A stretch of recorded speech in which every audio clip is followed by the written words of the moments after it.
Olá, graça e paz.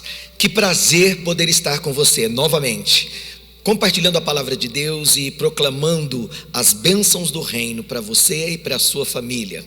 O meu coração está muito empolgado com aquilo que está acontecendo nesta noite de terça-feira, porque nós estamos abrindo aqui uma nova fase, um novo ministério interno dentro da comunidade evangélica Filadélfia, que nós vamos chamar de Clínica da Alma.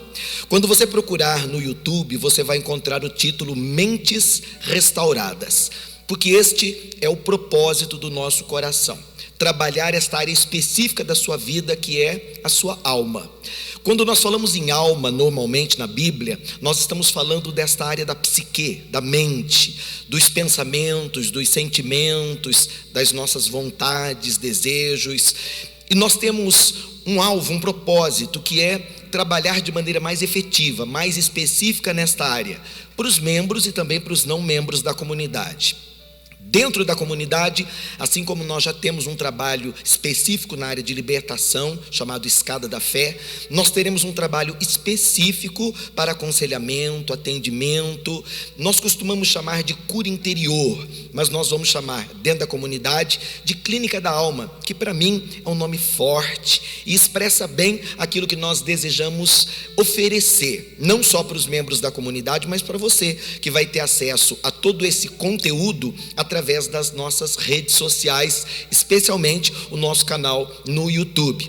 Então, eu gostaria de, a partir de hoje, chamar a sua atenção para esse assunto que é tão importante, mas que às vezes não é tão trabalhado e para algumas pessoas é até um tema, um assunto ignorado. As pessoas, elas têm receio, na maioria das vezes, de falar dos seus sentimentos, das suas emoções, para não serem criticadas, para não serem julgadas. Algumas pessoas, elas preferem não tocar nesse assunto, elas preferem levantar paredes de proteção ao seu redor, até porque uma grande maioria se sente ferida na alma, machucada interiormente, e na tentativa de se proteger de novos ferimentos, de novos ataques, de novos males emocionais, elas constroem paredes ao seu redor, e quando elas se dão conta, elas mesmas já estão aprisionadas em cativeiros interiores. Eu chamaria isso de prisão sentimental, emocional, mental, psicológica, e às vezes nós precisamos trabalhar efetiva e arduamente para conseguir romper essas barreiras da alma, alcançar os lugares onde as feridas, embora escondidas, ainda existem e elas precisam ser tratadas. Você precisa talvez de cura para o seu interior, e eu quero encorajar você a desarmar-se nesses nossos encontros nas terças-feiras, porque nós precisamos lançar luz nestes lugares escuros da sua alma, onde você precisa de tratamento, para que você não adoeça ainda mais e não morra emocionalmente, sentimentalmente. À medida em que nós formos compartilhando esses nossos estudos, essas nossas mensagens, você vai perceber que existe uma interligação muito forte entre o seu corpo, a sua alma e o seu espírito. Na maioria das vezes, uma pessoa não adoece apenas emocionalmente. Normalmente, quando há uma doença emocional agravada, nós vamos perceber que essa doença, ela vai afligir ou se manifestar fisicamente e até espiritualmente.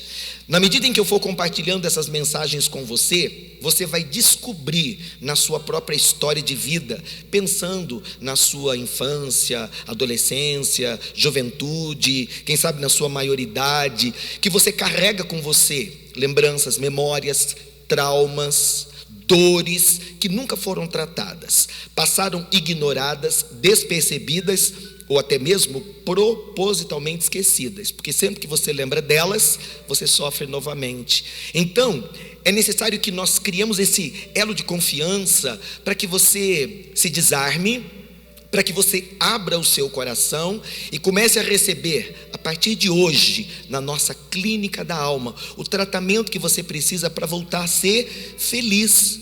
O desejo de Deus é que tudo te vá bem e que você seja saudável e forte, fisicamente, emocionalmente e espiritualmente. E isso é possível quando há uma intervenção do Espírito Santo na sua vida, especialmente agora falando na sua área mental, emocional, sentimental. Nós precisamos dar lugar ao Espírito Santo, porque ele é um cavalheiro, ele não vai adentrar onde ele não for bem recebido, ele não vai tratar onde você não se expor.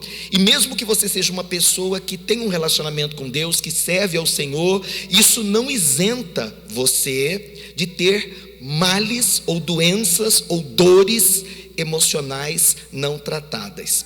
Nesse caso, eu não estou falando de idade, porque esses problemas podem acontecer com pessoas em todas as fases da vida. Existem traumas e dores emocionais e sentimentais, tristezas que podem se alojar desde a infância e viver com a pessoa uma vida inteira, da criança ao idoso. Todos precisam. Homens ou mulheres, todos necessitam.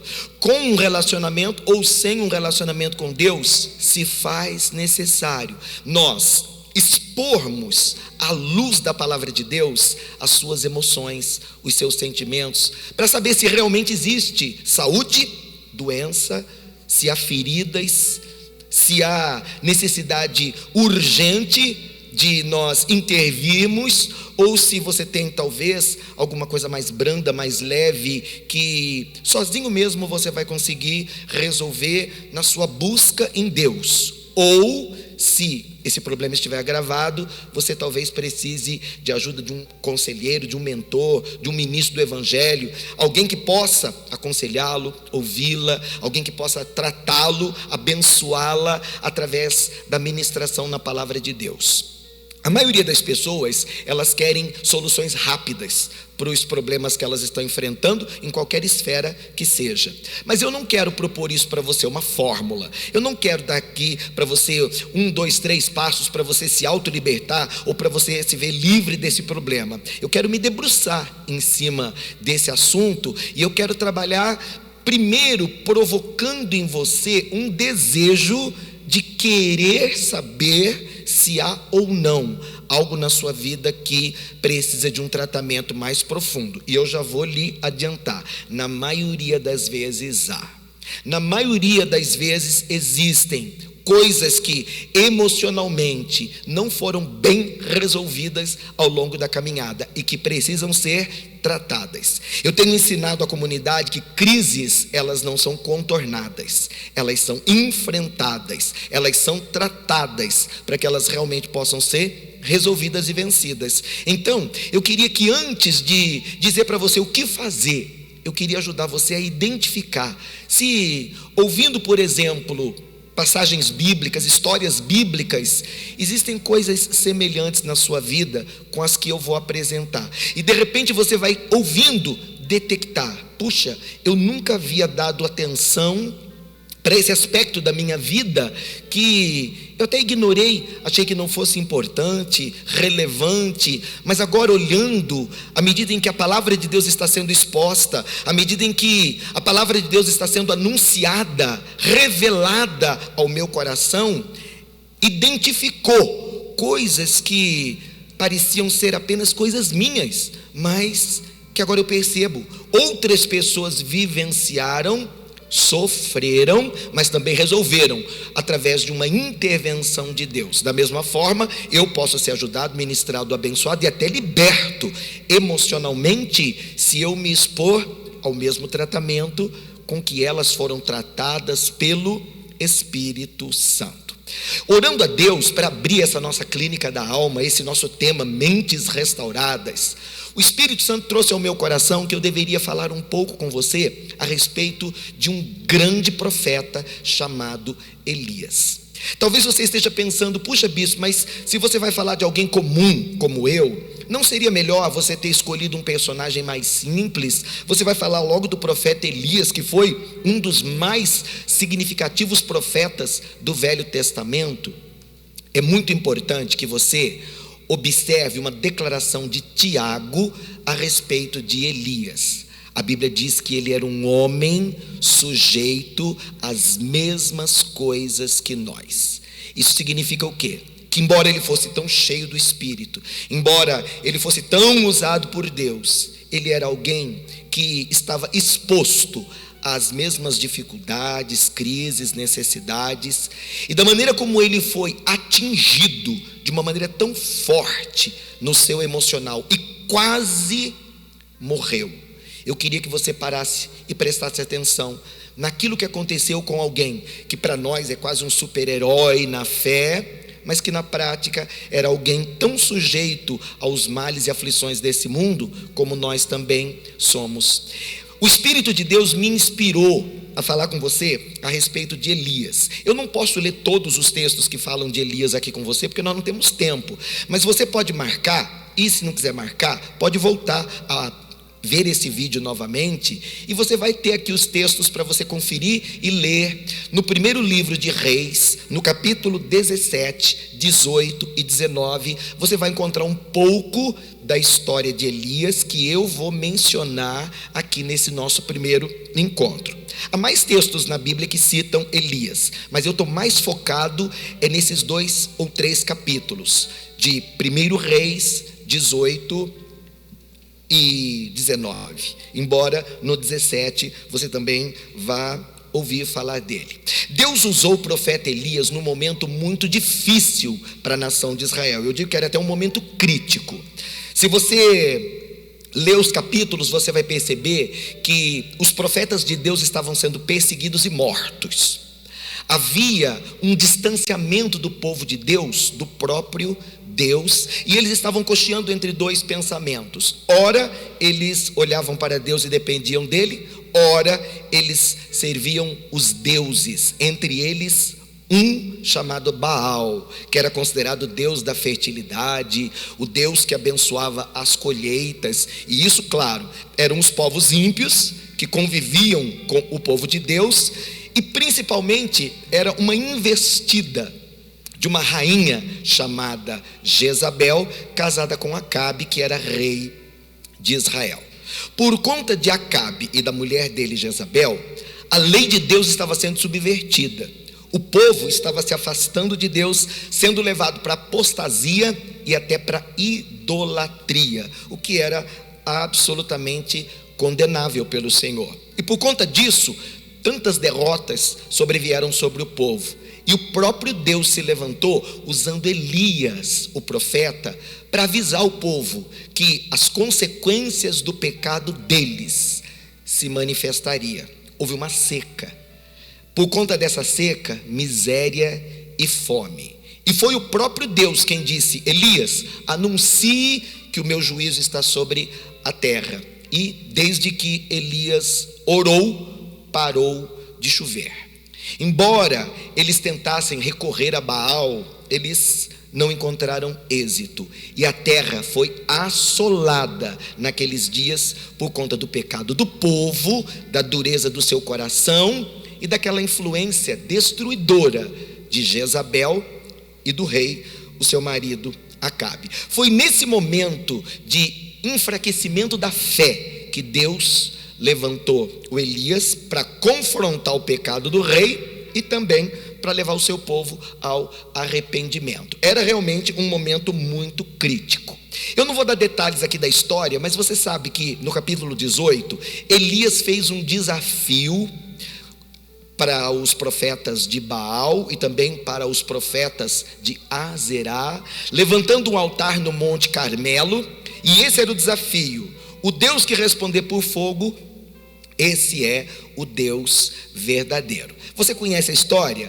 Os profetas de Baal tentaram, de Azerá tentaram, eles se retalharam, eles imploraram, mas o fato é que o fogo não desceu, nenhum sinal aconteceu.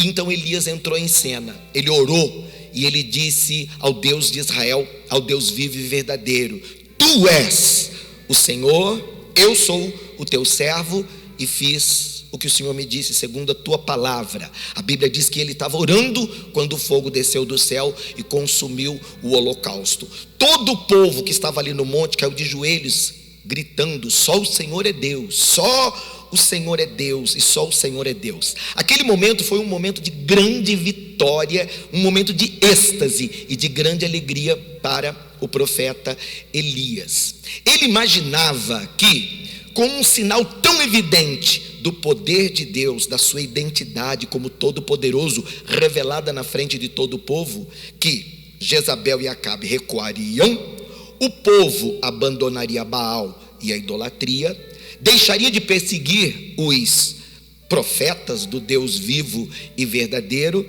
Elias imaginava que naquela demonstração de poder haveria uma mudança imediata de toda aquela situação.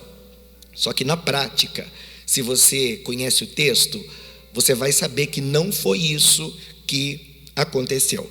Porque Jezabel, quando ficou sabendo que Elias havia matado todos os profetas dela, depois que o fogo desceu do alto e o sinal da glória de Deus se manifestou, ela mandou um recado para o profeta Elias. Esse recado está escrito no capítulo 19 de 1 Reis, no versículo de número 2. Está escrito assim: por isso Jezabel mandou um mensageiro a Elias para dizer-lhe: que os deuses me castiguem com todo o vigor, se amanhã, nessa hora, eu não fizer com a sua vida o que você fez com a vida deles, os meus profetas. Em outras palavras, ela ameaçou matar o profeta Elias. Era algo do tipo: você matou meus profetas, pois então você vai morrer também.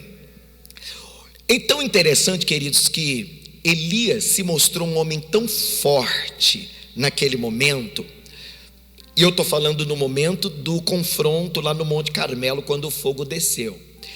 Mas ele se mostrou uma pessoa tão chocada quando essa notícia veio através do mensageiro da rainha Jezabel, determinada a matá-lo, que ele sentiu um medo, um pavor daquela ameaça que a rainha estava fazendo, que ele fugiu. Ele fugiu para o deserto, ele lamentou aquilo que estava acontecendo e ele chegou a pedir para Deus que queria morrer. Se você continuar lendo no capítulo 19 do primeiro livro de Reis, depois que ela mandou a ameaça, no versículo 4 está escrito que Elias, o profeta corajoso, cheio do poder de Deus, entrou no deserto caminhando um dia. Ele chegou a pé. Aliás, ele chegou a um pé de zimbro, em algumas Bíblias está escrito giesta. Ele sentou-se debaixo dele, do pé de zimbro, que é uma árvore, e ele orou pedindo a Deus a morte.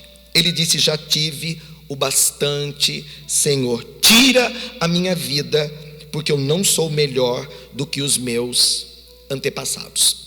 Talvez você tenha a impressão, por causa da fuga repentina de Elias, que ele era um homem medroso, mas nós temos provas de que ele não era covarde. Ele era, pelo contrário, um homem muito corajoso, um homem de fé. Num tempo em que todos temiam Jezabel e o rei, ele teve ousadia de ir lá e dizer para o rei: olha, durante 3 anos e meio não vai chover sobre a terra por causa do pecado de vocês. Vocês não só pecaram, como induziram o povo ao pecado, e o céu vai ficar fechado até que eu torne a profetizar que Deus liberou chuva sobre a terra outra vez. Ele era realmente um homem muito corajoso, ele era um homem valente, mas nesse momento Elias fraquejou.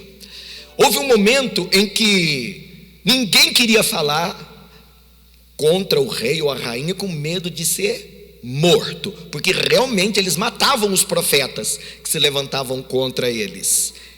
Muitos haviam se escondido, não queriam mostrar a cara, e Elias não teve receio de ir lá, encarar, falar o que tinha que ser falado, depois de tanto tempo voltar, desafiar, subir o Monte Carmelo.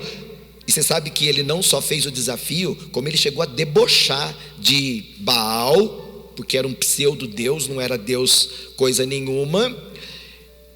Mas naquele momento, quando a rainha disse: eu vou matar você, Aquilo desestabilizou o Elias de uma forma que ele chegou a pedir para Deus a morte. É engraçado nós pensarmos num profeta tão cheio do Espírito. Você lembra, ele ressuscitou o filho de uma viúva. Quando ele estava lá no Monte Carmelo, diante daquele altar, ele não hesitou em pedir um sinal visível de Deus na frente de todo o povo. Ele que tinha se levantado contra toda aquela perseguição, se viu num momento, queridos, desgastado, física e emocionalmente. Ele se sentiu ameaçado, fugiu e desejou morrer.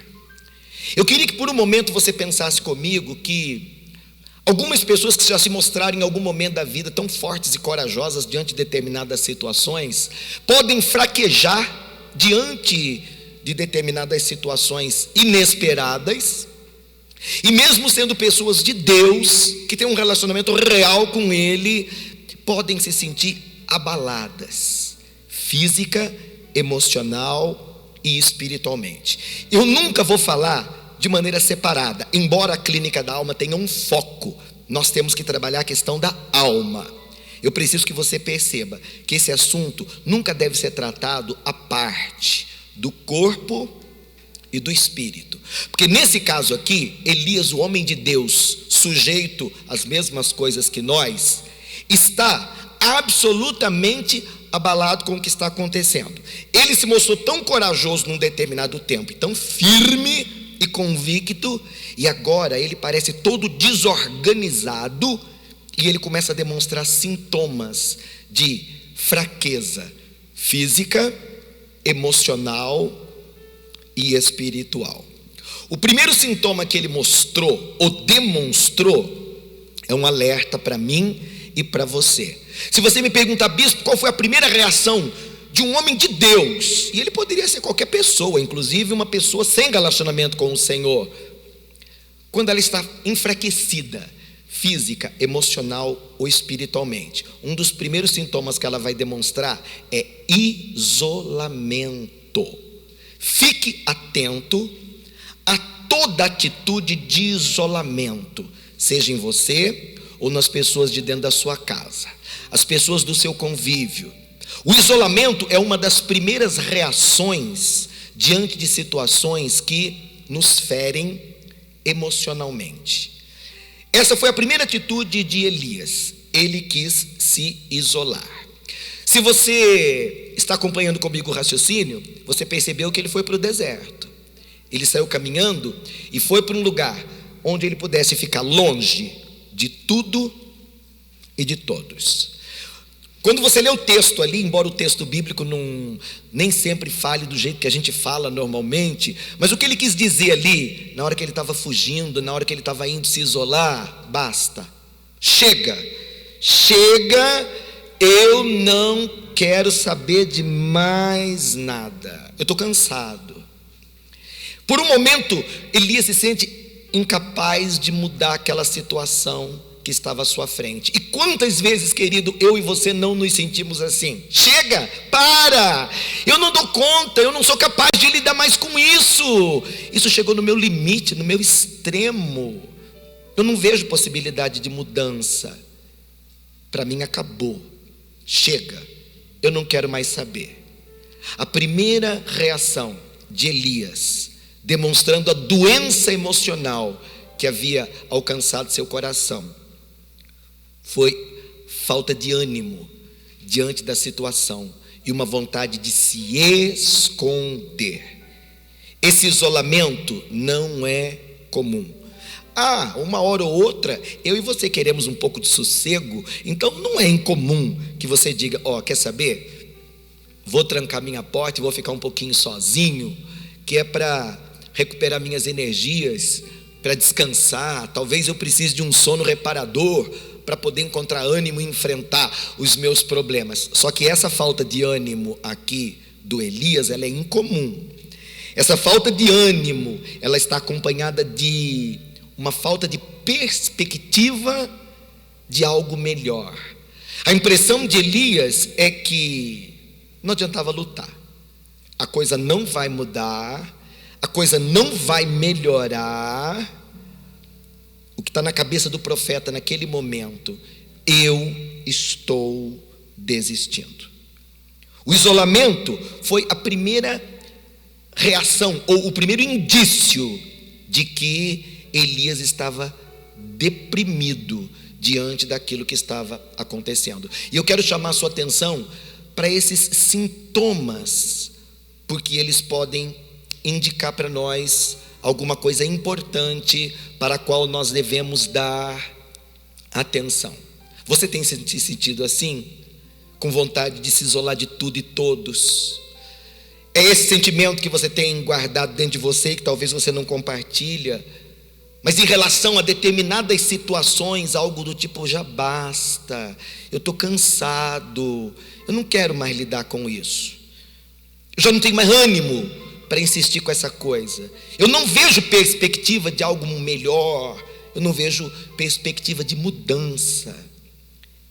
Esse desânimo interior que leva você a se esconder, a se isolar, ele pode ser um indício de que você está vivendo de maneira deprimida, que um espírito deprimente está tomando conta do seu interior. E quando eu falo de espírito deprimente, eu não estou falando de um espírito maligno, eu estou falando do seu próprio espírito, que vive colado aí na sua alma, está se abatendo, perdendo a disposição da luta, perdendo a perspectiva de algo novo, diferente, melhor acontecer na sua vida. O primeiro sintoma do Elias foi o isolamento. O segundo foi desistir de tudo. Foi como se ele estivesse dizendo: eu estou tão exausto, eu estou tão cansado disso tudo, que eu preciso me isolar. Eu preciso deitar aqui debaixo desse zimbro e eu preciso dormir. Dormir é sempre algo muito bom, principalmente quando você está cansado. Só que essa prostração de Elias não era normal. Esse sono fora de hora é uma coisa incomum, que você também precisa dar uma atenção. Foi o que aconteceu com ele, era um sinal. Ele deitou debaixo daquela árvore para dormir, porque ele estava debaixo de forte pressão. É um jeito de fugir, é um jeito de se isolar, é uma forma de se desligar do problema. Esse sono forçado é o sono que nasce da angústia do coração, da vontade de não ter que olhar, viver ou conviver com determinada situação. Elias estava sofrendo grandemente por dentro. Então ele se isolou, se prostrou, entrou naquele sono, porque ele se estava sentindo fraco interiormente, sem força, sem esperança para prosseguir, para avançar, para continuar. E o seu único desejo naquela hora era morrer. Ele chegou a dizer para Deus: eu prefiro a morte. É o mesmo que dizer: eu não enxergo saída, não tem como isso mudar, então melhor que acabe, basta. Elias entrou dentro de um quadro de agonia profunda, e eu queria que você parasse e pensasse por um instante que nenhum de nós está imune, isento a viver um momento de grande frustração, aonde nós não enxergamos possibilidade ou probabilidade de alguma coisa boa acontecer para mudar a situação. E esse foi o impacto daquele recado que a rainha Jezabel mandou para o profeta Elias depois de uma vitória tão grande. Bispo, isso é possível depois de um momento maravilhoso de vitória, onde o meu coração se alegrou tanto? Eu vivi um momento de altos e baixos tão extremos. Querido, querida, há pessoas que vivem numa gangorra emocional, e você não está imune, isento, porque você tem fé. Eu digo sempre na comunidade que fé não é vacina contra tribulações. E pode acontecer sim, de em determinado momento você está lá no pico da montanha, gritando e cantando de alegria, e de repente um evento não esperado coloca você para baixo, desanimado, pensando em desistir de tudo. Eu não sei se você está assistindo essa ministração lá no alto da gangorra, dando um sorriso bem grande, com a mão estendida, dizendo que bendito é esse dia que Deus preparou para minha alegria e para minha prosperidade. Você sabe que a vida alterna dias de prosperidade para nossa alegria e dias de adversidade para o nosso crescimento. Bispo César, eu queria que você dissesse que só existem dias bons. A Bíblia diz com muita clareza: há tempo para você sorrir e há tempo para você chorar. Então, nem eu, nem você, nem o profeta Elias, nós estamos isentos de passar pelo dia mau. E de repente, querido, é assim que o homem de Deus, que era igual a nós, está se sentindo. Se você me perguntar, Bispo César, qual é o ponto de partida? Onde que você acha que essa coisa toda começou? Onde foi que rompeu esse desânimo avassalador no coração de um homem de Deus, cheio do Espírito Santo, que mal terminou de celebrar a sua grande vitória, já se deparou com um problemão na sua porta? Eu penso, querido, que esse estresse, ele foi se desenvolvendo ao longo do tempo.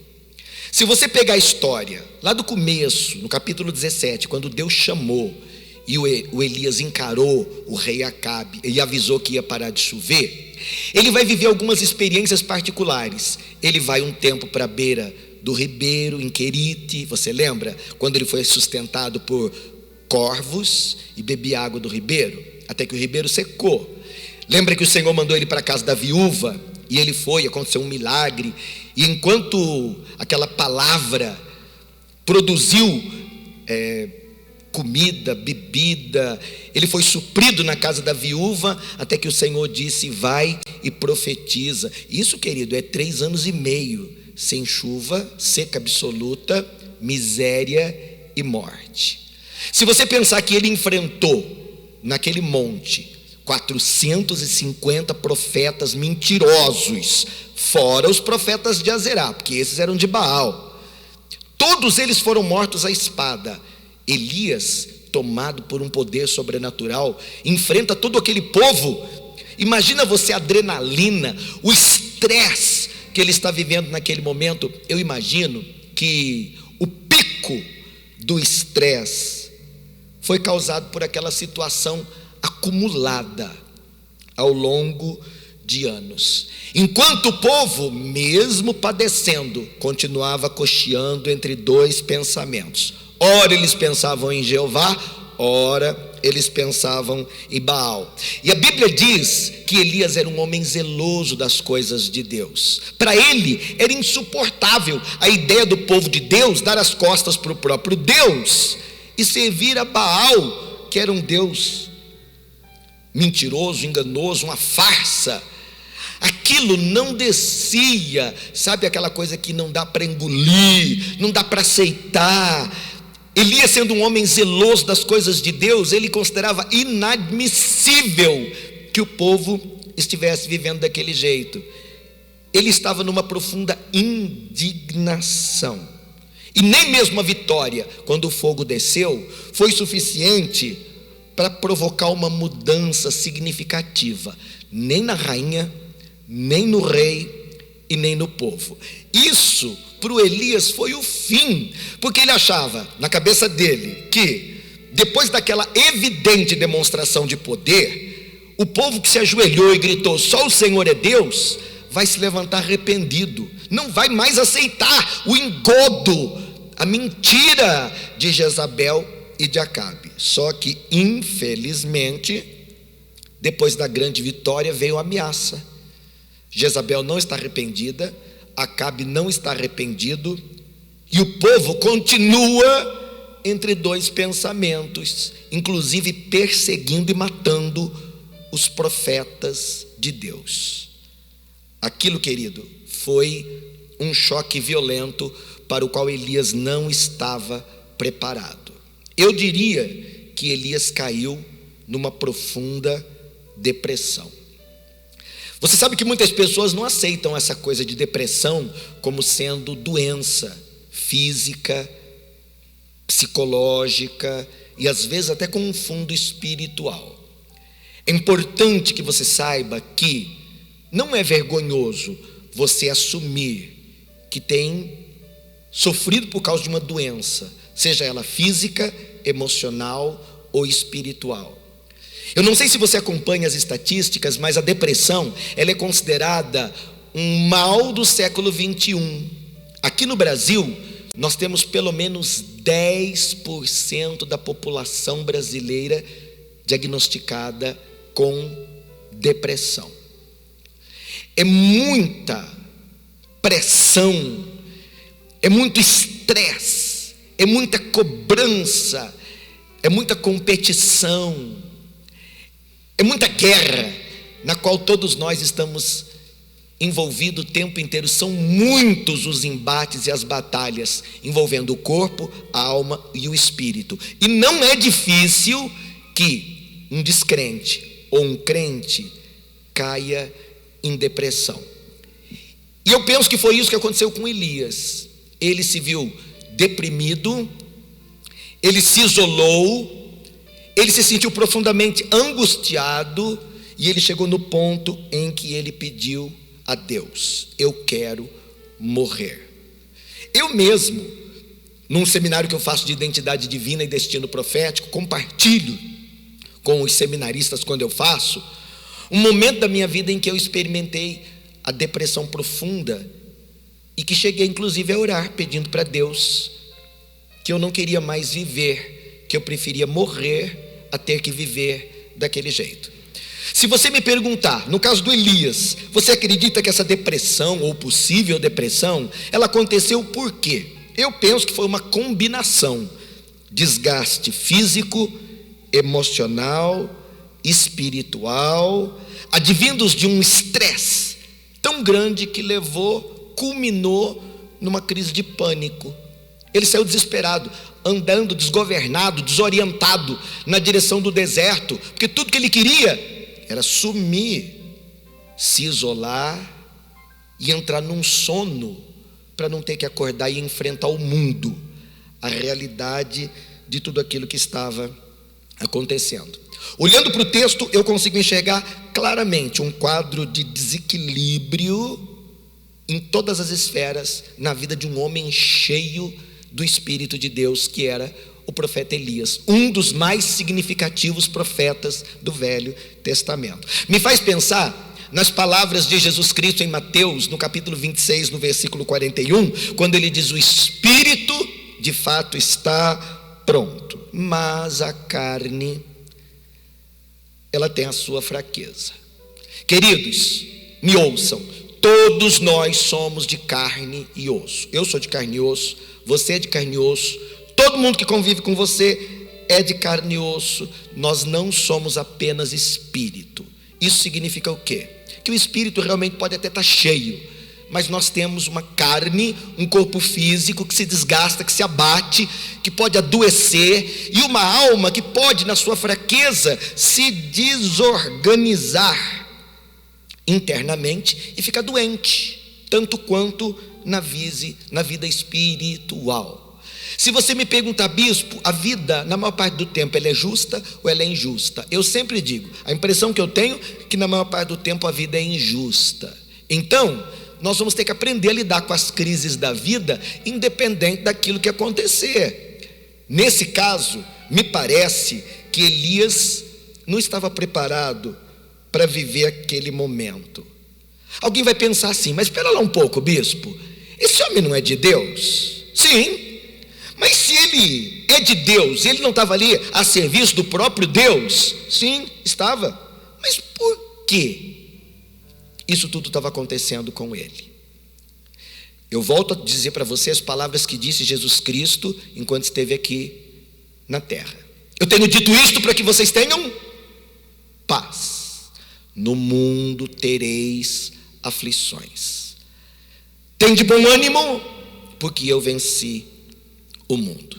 Nenhum de nós está isento, imune às batalhas espirituais, às aflições desse mundo, às decepções com as pessoas, às frustrações do caminho. Eu posso, você pode, qualquer pessoa ao seu redor pode em algum momento se ver assim, ferida, machucada, aflita, deprimida, doente, física, emocional ou espiritualmente. Salomão diz que tudo sucede igualmente a todos. Eclesiastes 9:2. Chove na casa do ímpio, chove na casa do justo. O vento deu com ímpeto contra a casa do sábio, o vento deu com ímpeto contra a casa do tolo. As necessidades não nos diferenciam, as crises não nos fazem diferentes, cada um tem a sua. O que vai nos diferenciar é a maneira como nós vamos reagir àquilo que está acontecendo. Eu não posso escolher tudo que a vida vai me oferecer, mas eu posso decidir como eu vou viver diante daquilo que ela me deu. Bispo, se eu pudesse, eu embrulhava e devolvia. Não quero. Mas você sabe, querido, que existem coisas na vida que não tem troca. Não tem como você simplesmente devolver e dizer, não quero isso para mim. Vai ter que lidar, vai ter que enfrentar, vai ter que resolver. Eu não vou enganar você, a vida está cheia de surpresas. O nosso corpo é uma caixinha de surpresa. A nossa alma pode ser surpreendida a qualquer momento. A vida tem as suas surpresas, que às vezes nos alegram demais e às vezes nos chocam. E aí, bispo, o que é que eu faço com o que a vida me deu? Você pode até deitar em cima do pacote e chorar aí um tempo, porque você é humano de carne e osso, tem direito aí a chorar as suas lágrimas. O que você não pode é ficar debruçado em cima do pacote, chorando a vida inteira, até porque o choro por si só não vai resolver o problema. Você vai ter que tomar uma atitude, uma decisão, e toda coisa muda do lado de fora, primeiro quando muda do lado de dentro. Então, o milagre vai ter que acontecer primeiro no seu interior.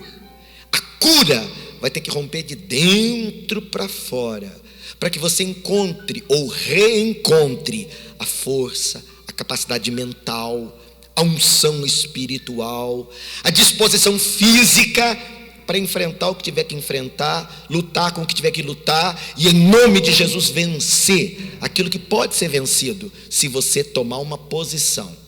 Lembre disso, guarde na sua mente e no seu coração, tudo sucede igualmente a todos. Ou seja, problemas todos têm. A maneira como você reage ao problema é que vai diferenciar você dos que param e desistem, dos que se expõem, são tratados, renovados, restaurados, se colocam de pé, sacodem o pó, quebram as cadeias e avançam no nome de Jesus. É possível então ser vitorioso no meio da adversidade? Claro que é, sempre é. Contudo, você primeiro precisa conhecer Deus, segundo você tem que confiar nele. Hoje, a regrinha básica da nossa clínica da alma é confiar em Deus por conhecê-lo como de fato ele é. Você precisa conhecer Deus e você precisa confiar nele. É o ponto de partida. Você precisa conhecer Deus e você precisa confiar nele. Você precisa conhecer Deus além do que você conhece, e você precisa confiar nele além do que você confia. Principalmente se conhecendo e confiando, você está num processo de cura e não está conseguindo encontrar saída. O Senhor diz: eu tenho colocado diante de você uma porta aberta que ninguém pode fechar. No meio dessa escuridão, porque os dias maus, eles tornam os nossos dias como que se eles estivessem neblinados, turvos. Você olha e não enxerga a frente, você não consegue ver adiante. Bispo, tudo ficou nublado, escureceu, e é por isso que veio o choro. Contudo, lembre-se, Salmo 30, o choro pode durar uma noite, a alegria vem. ela vem pela manhã. A vida é cíclica, você não vai ficar parado numa estação, ela vai mudar. Você que vai se preparando para aquilo que a vida vai apresentando diariamente, ainda que seja adversidade. Se você pegar na sua Bíblia, estudando depois o capítulo 17, 18 e 19, você vai chegar lá no capítulo 19, no versículo 5 e 6, e você vai ver escrito desta maneira: depois o Elias se deitou debaixo da árvore e dormiu. De repente, um anjo tocou nele e disse. Eu gosto dessa ideia de que um anjo apareceu aqui.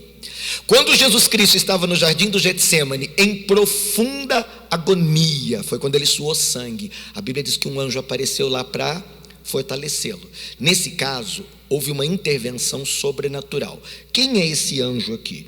Eu não sei. Esse anjo pode ser só um anjo, ou pode ser uma manifestação de teofania do próprio Senhor. O texto diz que é um anjo. O anjo tocou nele. Eu acho interessante esse toque. Algumas pessoas, na hora do sofrimento emocional, elas precisam ser tocadas. É uma das linguagens de amor que nós podemos aprender a interpretar.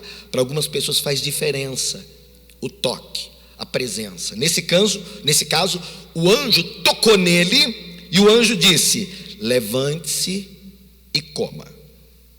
Levante-se e coma. Elias olhou ao redor e ali, junto à sua cabeça, são detalhes, mas eu acho interessante. O problema mais grave do Elias aqui não era no espírito, porque ele ainda era espiritualmente forte, embora ele estivesse abalado. O problema estava na sua alma. A alma está aqui na esfera da cabeça, da mente. E bem ali perto da cabeça dele havia um pão assado sobre brasas quentes e um jarro de água. Ele comeu, ele bebeu e deitou-se de novo. Alguém pode até perguntar: bispo, por que esse anjo apareceu? Ele foi para confortar e animar o Elias, o homem de Deus, que estava abatido profundamente no seu espírito. Talvez esse anjo seja até aquele que acampa ao redor para trazer o livramento. Eu gosto desse levante-se e coma. Por que, bispo, o anjo pediu para ele comer? Porque normalmente uma pessoa, quando ela está doente emocionalmente, ela perde o apetite. Você já deve ter percebido isso na sua vida, em momentos de aborrecimento, tristeza. Uma das coisas que você não quer fazer é comer. Então o anjo vai firme e diz: levanta, toma posição, o seu corpo está abatido, você precisa comer pão. Alguém vai pensar: isso aí deve ser ocasional. Não, querido, ele precisava de carboidrato, ele precisava de energia. Então o anjo ofereceu pão, uma comida simples, uma refeição básica, e mandou ele beber água, um hidratante natural, porque ele estava caminhando num deserto. Se você olhar com cuidado, você vai perceber que o anjo está tratando do corpo físico do Elias. Fisicamente, depois de caminhar perambulando pelo deserto, ele devia estar esgotado, ele precisava de energia. Você precisa comer. Isso é uma das maneiras de você tratar uma pessoa doente. Bispo, mas eu pensei que clínica da alma dizia respeito a tratar apenas das emoções. Nunca pense numa parte de você separadamente. Nós somos espírito, nós temos alma e habitamos num corpo. Você é um ser tripartido. Mas cada vez que você fala de uma área, as outras duas estão interligadas respectivamente. Quer tratar da alma? Tem que tratar do corpo também. Aliás, existem muitas doenças que são da alma, mas elas vão se manifestar diretamente no corpo, que são chamadas as doenças psicossomáticas, não é? As doenças da alma que refletem no corpo uma série de sintomas. A primeira coisa que o anjo vai tratar aqui é da energia física. Come carboidrato, hidrata seu corpo, e aí, querido, o Elias comeu e dormiu de novo. Só que há uma diferença nesse primeiro sono que ele dormiu, desse segundo sono que agora ele vai dormir. O primeiro sono era para fugir do mundo, né? Fugir dos desafios. Aquele primeiro sono é uma fuga, do tipo: desliguei, não quero saber o que está acontecendo, não me acordem, por favor. Depois que o anjo diz come, bebe, ele voltou a dormir. Só que esse sono agora é um sono reparador. Esse é para recobrar as forças, é para ter energia e capacidade de reagir. Passou um tempo, diz a Bíblia, o anjo voltou, está no versículo 7. Voltou com palavras encorajadoras. É muito importante que a pessoa que está num processo de cura interior, além de se alimentar e cuidar do corpo, ela tenha alguém do lado que possa ser um encorajador, não um censurador, não um crítico, não uma pessoa que vai julgá-la. Isso é falta de fé, isso é falta de vontade, isso é preguiça, isso é corpo mole. As pessoas têm vergonha de abrir o coração, principalmente quando elas estão diagnosticadas com depressão, porque há um certo preconceito das pessoas em relação à pessoa depressiva, de que ela que não tem vontade, que ela faz corpo mole, né? Que ela só quer ficar dormindo, e não é assim. Por isso que muita gente não fala, não se abre e também não se trata, não é? Existe, bispo, uma forma de nós lidarmos com a depressão espiritualmente? Claro, porque Deus é fonte de recursos para tudo, mas algumas pessoas vão precisar de terapeuta, de psicólogo, e algumas vão precisar de médico, não é? Mas, bispo, não é legal você falar de médico, porque vocês são pessoas de fé, e não era o caso então de dizer a fé resolve tudo? Bom, Jesus Cristo disse: os sãos não precisam de médico, quem precisa de médico é gente doente. Lucas era médico e Jesus não impediu ele de andar na turma. Então não há nenhum tipo de preconceito bíblico em relação ao trabalho dos médicos e a necessidade muitas vezes de usar o medicamento para reorganizar, para controlar, para estabilizar. A pessoa vai melhorando, às vezes depois do remédio, somado à terapia, aconselhamento, a fé, a vida espiritual, e ela se coloca de pé novamente, fica boa e não precisa se medicar com remédios, porque alcançou estabilidade emocional, física. Nós não somos de maneira nenhuma contra qualquer tipo de tratamento com médicos, com psicólogos, terapeutas. A verdade é que muitas pessoas aprendem a se auto-ministrar e por si só elas vão conseguindo se reorganizar sem necessidade de. Mas algumas pessoas chegam a um ponto de desorganização físico, emocional e espiritual que elas precisam de alguém do lado para dar suporte. É claro que como pastor eu vou dar suporte espiritual, em alguma medida emocional, porque espírito e alma estão juntos. É claro que eu não vou fazer trabalho de psicólogo, porque eu não sou técnico, e também não vou medicar ninguém, porque eu não sou médico. Mas é interessante aqui perceber que o anjo vem, primeiro manda comer, manda beber, depois ele volta com encorajamento. Por quê? Porque para Elias, ele estava no fim da carreira. Para Elias a vida estava acabando ali, ele já estava no fim da caminhada. Tanto que ele dizia: Senhor, me leva, eu não quero mais ficar aqui. Só que agora ele está numa segunda fase, querido, de tratamento. Ele não está na fase do vamos cuidar do teu corpo, come e bebe. Agora ele está numa segunda fase. O anjo vai injetar ânimo, vai encorajá-lo. Só que ele insiste ainda que ele quer morrer. Ele ainda insiste que ele não quer continuar, que ele não quer enfrentar a vida e os problemas que ela trará. Eu acho bastante interessante que o anjo não censura o Elias, nem o próprio Deus vai fazer isso. Quando a gente está trabalhando com pessoas desanimadas, desencorajadas, doentes emocionalmente, não adianta dar bronca, não adianta censurar, não adianta criticar, estabelecer regras e tentar ser legalista, porque isso realmente não vai funcionar. O Elias aqui nesse momento não vê perspectiva para o seu futuro, e mesmo com todo encorajamento, ele ainda se sente fraco e incapaz. Isso aqui acontece muito nos meus cultos de quinta-feira. A igreja fica cheia de pessoas que estão doentes física, emocionalmente e espiritualmente. E eu dou assim uma grande dose de encorajamento bíblico para elas. Algumas reagem, porque elas estão num processo de cura mais adiantado. Outras não reagem. Elas continuam dizendo: eu quero morrer, não consigo, não vai dar, eu desisto. E a gente tem que ter paciência, compreender na medida do possível o que ela está vivendo, e ao invés de censurá-la, continuar encorajando, levando ela para um lugar diferente, de fé, onde talvez ela ainda não tenha estado. Às vezes eu preciso trabalhar a autoestima. Isso é um ponto que tem que ser muito trabalhado em cura interior.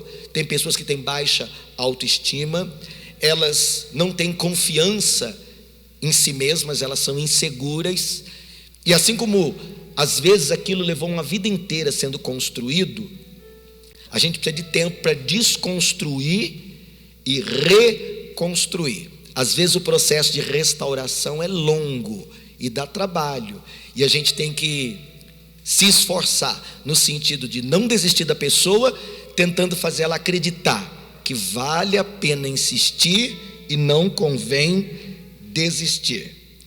Naquele momento, na cabeça do Elias havia, parece que, uma coisa fixa: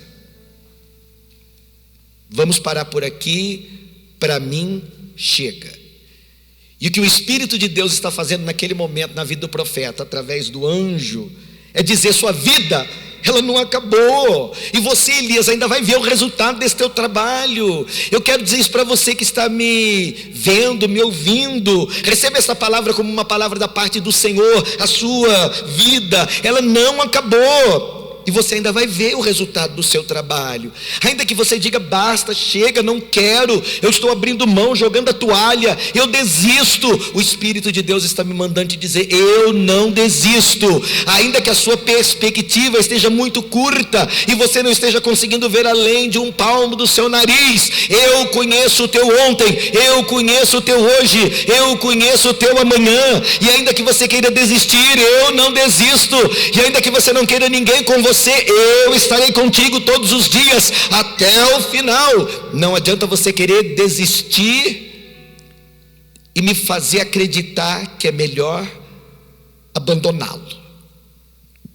É mais fácil teu pai e tua mãe, que te geraram e que te amamentaram, esquecerem de você ou desistirem de você, diz o Senhor, do que eu desistir do filho a quem eu amo tanto, da filha a quem eu amo. Para que você fosse vencedor, Cristo teve que entrar na frente e lutar essa guerra que nós seríamos incapazes de vencer. Nele nós temos vitória garantida. O que nós precisamos é acreditar que esse Deus, primeiro, é amor, é pura graça. Ele é um Deus verdadeiro, e Ele nunca desiste de ninguém, por mais incapaz que essa pessoa se sinta. Eu queria que por um momento você tentasse conhecer Deus um pouquinho além do que você já conhece, e confiasse nele, ainda que tudo ao seu redor dissesse: não vale a pena. O Senhor me mandou esta noite dizer especialmente para você. E se você me perguntar: tem uma profecia nesse dia? Tem. Assim como tem um propósito nesse encontro. Qual é, bispo, a profecia desse dia? Sua vida não acabou, e você vai ver o resultado do teu trabalho. Nada termina se Deus não disser fim. E o que Deus está dizendo para você é: sim, eu estou contigo, eu te ajudo, eu te tomo pela tua mão direita, e eu te digo: não tenha medo. As ameaças são verdadeiras, as perseguições são reais, as dores também são reais, ainda que alguém ou algumas pessoas riam dela quando olham para você. Ninguém conhece você como Deus te conhece. Ninguém conhece o teu interior tão profundamente como Deus conhece o seu interior. Deus não sabia daquilo que Elias estava vivendo? Claro que sabia. Ele sabia que ele estava numa frustração terrível. Mas era como se o Senhor dissesse: Elias, é só isso que eu te peço, você me conhece, confia em mim. Eu não sei teu nome, mas é como o Senhor dissesse: César, você me conhece, é só isso que eu estou te pedindo agora, confia em mim. Aparentemente Elias melhorou, porque ele se levantou. A Bíblia diz que ele se levantou e caminhou 40 dias e 40 noites, com aquele pão que desceu do céu, e com aquela água bendita que o anjo ofereceu. Mas se você me perguntar: bispo, ele está totalmente restaurado? Ainda não. Ele está num processo de restauração. Por isso é que eu vou colocar como tema desses nossos encontros mentes restauradas. Embora para nós na comunidade eu vou chamar de clínica da alma. A restauração é um processo. Foi num processo que esse muro se levantou. A gente vai ter que derrubar tijolo a tijolo. E num processo de reconstrução, ajudar você a mudar a sua maneira de pensar. Não está fácil convencer o Elias, mas Deus não desiste nunca. Se você for ao capítulo 19, no versículo 9, você vai ver que ele ainda está triste. E ele ainda está tentando se esconder, se isolar do mundo. Ele entrou dentro de uma caverna, um lugar bem escuro. E dessa vez não foi o anjo que foi lá, Deus foi em pessoa. E eu acho maravilhoso que Deus tenha perguntado: Elias, o que você está fazendo aqui? É uma oportunidade que Deus está dando para o Elias verbalizar aquilo que ele está sentindo, aquilo que ele está vivendo, aquilo que o está incomodando. Nesse processo de cura interior, de restauração da alma, verbalizar é algo que é necessário. E Deus está dando oportunidade para ele. Por que você está aqui, Elias? O que está acontecendo? Abre seu coração e fala comigo. Verbaliza, e eu te ajudo nesse processo de restauração. Está no versículo 10 do capítulo 19.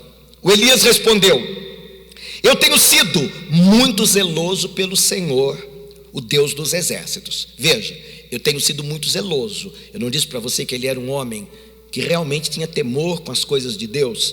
Eu tenho sido muito zeloso pelo Senhor, o Deus dos exércitos, mas os israelitas rejeitaram a tua aliança, quebraram os teus altares, mataram os teus profetas à espada. Eu sou o único que sobrou, e agora também estão procurando me matar. Bom, dá para você perceber aqui que ele é zeloso das coisas de Deus, mas de alguma forma ele está se sentindo injustiçado com tudo que aconteceu. Você sabe que muitas pessoas, elas estão feridas emocionalmente e elas se sentem injustiçadas por Deus, pela vida, pelas pessoas. Às vezes elas não conseguem perdoar nem elas mesmas. A vida, na maioria do tempo, é injusta mesmo. Então nós vamos ter que lidar com isso também, esse seu senso de justiça, que isso faz parte do processo. O Elias está pensando aqui que depois de todo esse mal que os israelitas fizeram, rejeitaram a aliança de Deus, quebraram os altares, mataram os profetas, que ele é o único profeta que sobrou, e ainda estão tentando matá-lo também. Parece claro para mim que o problema dele não é uma baixa autoestima, e também não é uma imagem negativa dele, porque ele disse: eu sou zeloso. Quer dizer, ele está seguro, mas ele não tem forças para lutar a partir dali, porque ele não consegue ver mudança. O Senhor se manifestou com fogo do céu, se apresentou como o único Deus vivo e verdadeiro, e nem isso impediu. A rainha me ameaçou de morte, esse povo rejeita a tua lei, quebra teus altares, mata os teus profetas, por último querem me matar. Eu não dou conta de lidar com essa gente, com essa pressão, com essa ameaça. Eu estou desistindo de tudo. Mas o Senhor estava determinado a não deixar. Eu acho maravilhoso o método com que Deus vai trabalhando. Primeiro, ele cuida do corpo, da comida e bebida. Depois ele entra com o encorajamento, que é o aspecto emocional. Só que aqui, ele vai ter que lidar logo com o espírito do Elias, que era a parte mais sensível, mais quebrantada, mais fácil de compreender a linguagem de Deus, porque ele era realmente um homem espiritual. O problema é que ele estava tão frustrado que ele perdeu a perspectiva. E no caso aqui, querido, eu vou dizer para você algo chocante.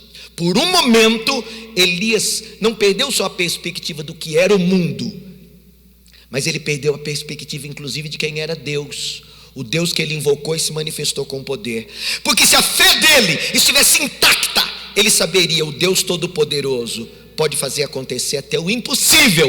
E ainda que esse povo resista, insista, e ainda que essa rainha tenha me ameaçado de morte, nenhuma espada contra mim prosperará, porque eu estou em nome de Jeová fazendo tudo isso que ele mesmo me mandou. Elias conhecia Deus suficiente para saber que a rainha não ia vencer, que Acabe não venceria, e que o povo não resistiria, porque Deus é poder. Só o Senhor é Deus, só o Senhor é Deus, só o Senhor é Deus. Parece que a frustração meio que cegou os olhos espirituais do Elias, e por um momento parece que ele não está conhecendo o Deus que ele mesmo serve, a quem ele invocou e se manifestou poderosamente. Deixa eu contar para você um detalhe. Naquela época de Elias, os povos da época, e eu estou falando principalmente dos povos que não criam no Senhor, no Deus de Israel, eles associavam os fenômenos naturais às divindades. Baal para eles era o Deus da fertilidade. Então quando o tempo fechava e trovejava e relampejava e ventava, eles achavam que aquela tempestade, aquela ventania, aqueles relâmpagos e trovões eram uma manifestação de Baal. E aquela chuva que ele estava derramando é o que faria a colheita ser farta. Eles associavam Baal à prosperidade nas suas colheitas. Agora Deus vai desmistificar isso na frente do Elias. Ele como que vai dizer: Elias, tudo bem que esse povo não me reconheça, mas você sabe quem eu sou. Eu não sou esse falso Deus Baal que eles enxergam no vento, no trovão, no relâmpago. Embora Deus muitas vezes tenha manifestado no Velho Testamento poderosamente, usando manifestações da natureza, naquele momento, para mostrar para o Elias que ele não era igual a Baal, Deus permitiu que o vento soprasse. Aconteceu um terremoto, trovejou, relampejou, foi como se caísse fogo do céu. Todos os fenômenos aconteceram ali no Monte Horebe. Do jeito que os cananitas pensavam, Deus é assim. Esses fenômenos naturais representam a presença de Deus. Deus fez aquilo tudo na frente do Elias, mas Deus não estava naqueles eventos, diz o texto. De repente, lá na porta da caverna, Elias sente uma brisa suave no rosto. Agora era Deus, um Deus de graça, um Deus de misericórdia, um Deus que não desiste dos seus filhos, conversando com Elias. Ele disse: Elias, o que você está fazendo aqui? Você tem uma missão na terra, há um propósito na tua existência, e eu não quero que você desista do teu encargo, do teu chamado, do propósito para o qual você nasceu, porque você foi surpreendido por uma circunstância adversa, porque um inimigo falou mais alto, porque alguma coisa aconteceu diferente do que você imaginava. As coisas mudam, eu não. As situações se alternam, eu não. As coisas podem acontecer diferente do que você pensou, mas eu sou o mesmo Deus, independente dos fatos que estão ocorrendo dentro de você ou ao seu redor. Era muito importante que Elias sentisse aquele vento no rosto, para lembrar que o Deus que nós servimos é uma pessoa, ele sente, ele pensa, ele fala. É como se Deus estivesse dizendo para Elias: eu te criei a minha imagem e semelhança, e eu não sou um fenômeno da natureza, eu sou uma pessoa, e eu te conheço, Elias, profundamente, porque com amor eterno eu te amei, com benignidade eu te atraí. Eu sei tudo a seu respeito, inclusive da dor que você está sentindo nesse momento. Você se sente alguém incompreendido. Eu conheço você a ponto de saber exatamente o teu passado, o teu presente e o teu futuro. Parece que por um momento, queridos, os olhos de Elias se abriram, e o Espírito perscrutou, sondou o coração do Elias e disse: você está achando que é o fim da jornada? Você ainda tem mais a fazer. O seu trabalho ainda não está completo. Eu quero que você saia daqui e eu quero que você unja um novo profeta, Eliseu, um novo rei para Israel, Jeú, e um novo rei para a Síria, Azael. Bispo, por que Deus deu 3 trabalhos específicos para Elias naquele dia? Era preciso tirar o foco dele da Jezabel. Ele tinha que tirar o foco dele do problema e colocar o foco dele no propósito para o qual ele estava vivendo nessa terra. Tira os teus olhos desse problema e tenta enxergar, além da circunstância, o propósito de Deus na sua vida. Você tem mais o que fazer. A sua missão não terminou. Esquece Jezabel e vai fazer o que o Senhor te mandou. Bispo, o que aconteceu depois disso? Como é que foi o desfecho dessa história? Olha para mim que eu vou te contar. O Senhor disse: unge Eliseu, unge Jeú, rei de Israel, e Azael, rei da Síria. Ele foi lá e ungiu. Sabe o que o Azael fez? O rei da Síria invadiu Israel, derrotou Acabe e Jezabel, e Jeú tomou o lugar dele, do Acabe, e mudou aquela situação de idolatria que o povo estava vivendo sobre a terra. No final das contas, querido, tudo que Deus havia prometido, ele fez. Era uma maneira de Deus dizer: você não sabe, você não está vendo, mas eu estou no controle absoluto de tudo que está acontecendo. Só que não vai ser do jeito que você pensou. Você pensou que o povo ia cair de joelhos arrependido e ia mudar de uma vez. Eu sei como lidar com isso, que você não está sabendo. Você quer ver Jezabel e Acabe caírem, mas não é você quem vai derrubar, é Azael. Mas quem vai ungir o rei é você, Elias. Unge também o Jeú, porque eu já tenho um outro rei preparado para reinar no lugar do Acabe. Aliás, eu tenho até outro profeta para quando você terminar o teu ministério na terra. Unge também Eliseu. Deus está sempre enxergando da situação onde você está vivendo para o futuro, aquilo que você ainda vai viver. Deus nunca está olhando para o passado, que já passou, mas para o momento que você está vivendo, ainda que esteja doendo. É preciso que você se deixe tratar, para você se levantar e continuar. Para isso é fundamental, você precisa conhecer Deus, você precisa conhecer Deus e confiar nele além do que você conhece e confia neste momento. Bispo César, quando Deus disse para o Elias: unge Eliseu, unge Jeú, unge Azael, aquilo não aconteceu na mesma hora. Ele teve que sair dali, e a cada etapa do caminho que Deus havia tratado, ele teve que executar aquilo que Deus havia determinado. Escute, mas até o Azael ser o invasor que derrubou Acabe, para que Jeú pudesse sentar e reinar, ali no momento em que Deus falou na caverna, um novo ciclo começou na vida, não só do Eliseu, mas de todo Israel. Eu queria que você entendesse isso.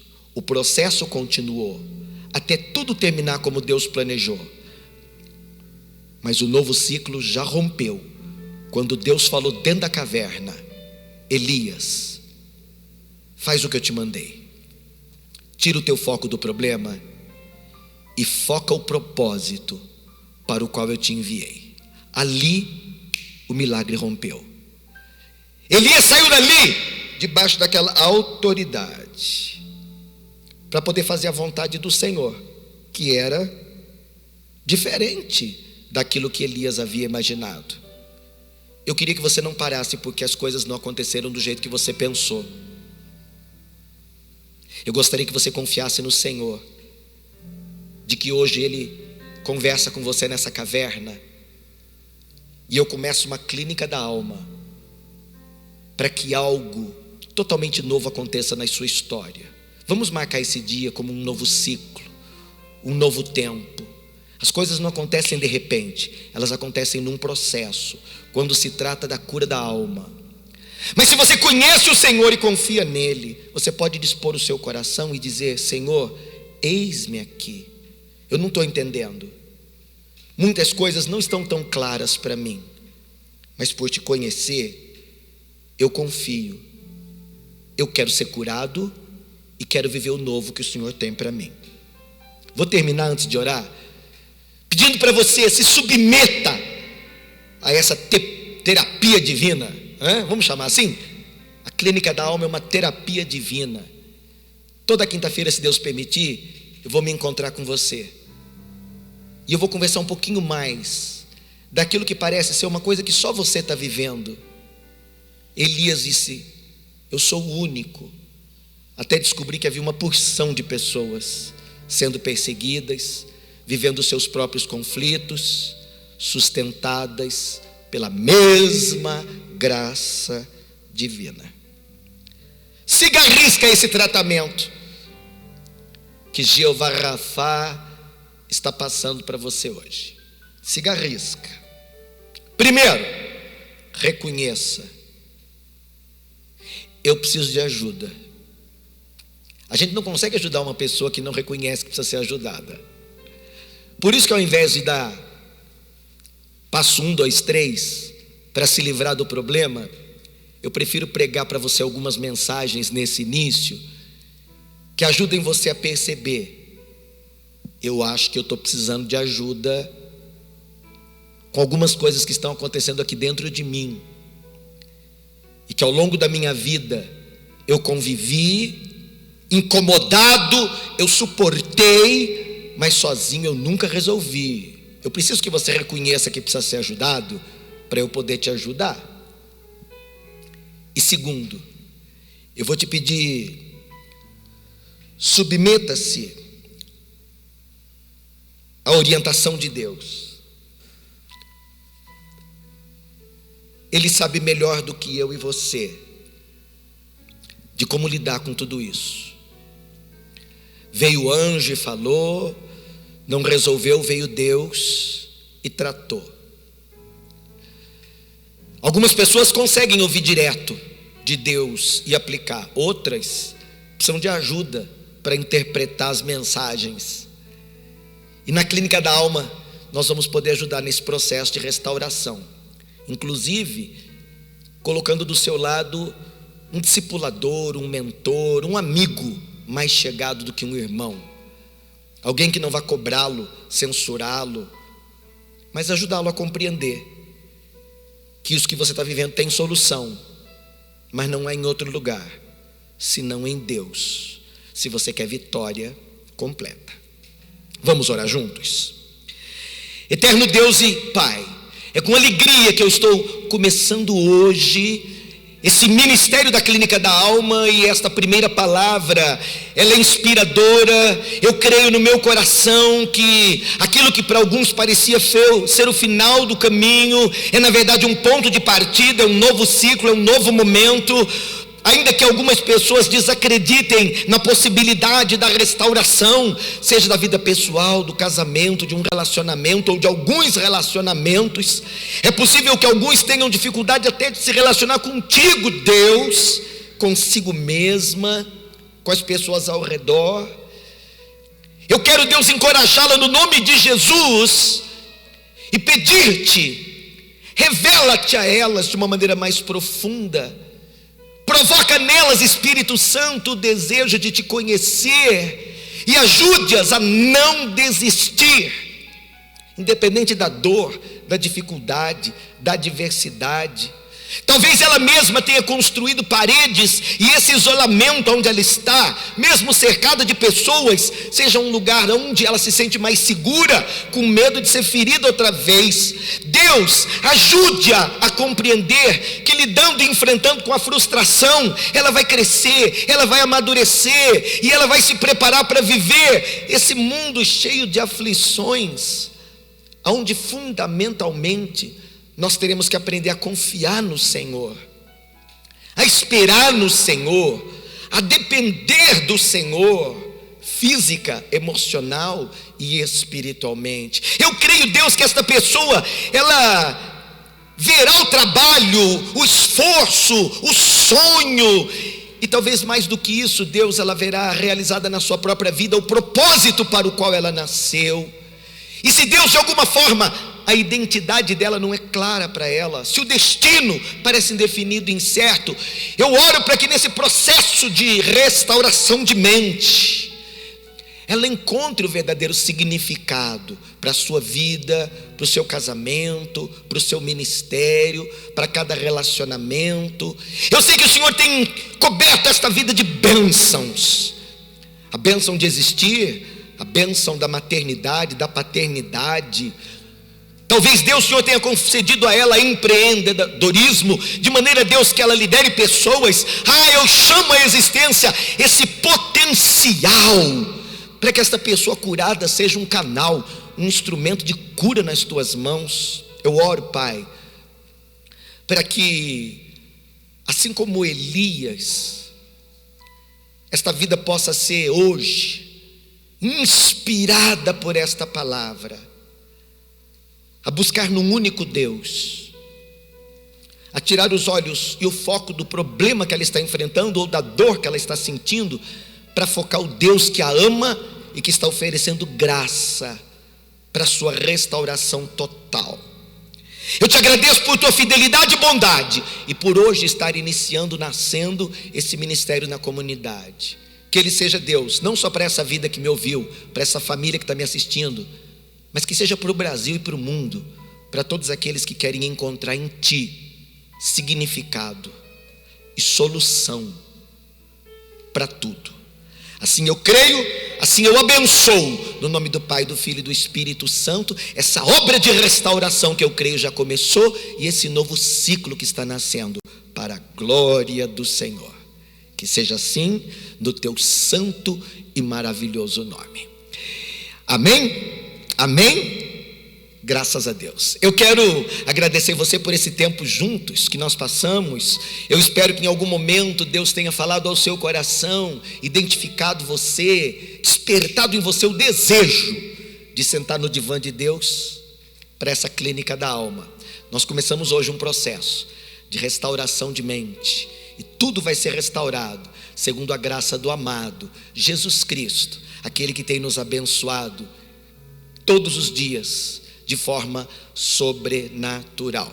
Se esse encontro edificou, abençoou você, aperta aí o joinha, clica, me abençoou, pega o link, compartilha com alguém. De repente você está aí ouvindo e dizendo: puxa, conversei isso com um amigo hoje, conheço alguém que precisava ouvir essa palavra também além de mim.